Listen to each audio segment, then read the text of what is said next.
বাংলাদেশ সহ বিশ্বের ৭৫টি দেশের নাগরিকদের জন্য যুক্তরাষ্ট্র সব ধরনের ভিসা প্রক্রিয়া স্থগিত করার সিদ্ধান্ত নিয়েছে।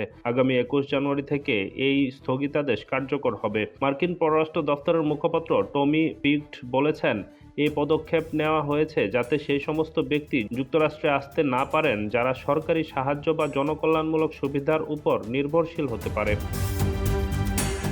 নির্দেশনা অনুযায়ী বয়স্ক, অতিরিক্ত ওজনের ব্যক্তি বা যারা অতীতে সরকারি নগদ সহায়তা পেয়েছে তাদের ভিসা আবেদন স্থগিত বা নাকচ হতে পারে। এ সময় ভিসা প্রদানের ব্যতিক্রমী সুযোগ থাকবে খুবই সীমিত।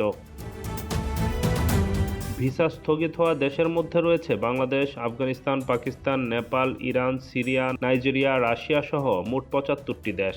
এই পদক্ষেপের পেছনে যুক্তরাষ্ট্রের যুক্তি, অভিবাসন প্রক্রিয়া পুনর্মূল্যায়ন, বিশেষ করে সরকারি সাহায্য নেওয়া বা জনকল্যাণমূলক সুবিধা পাওয়ার উপর নির্ভরশীল নাগরিকদের প্রবেশ সীমিত করা।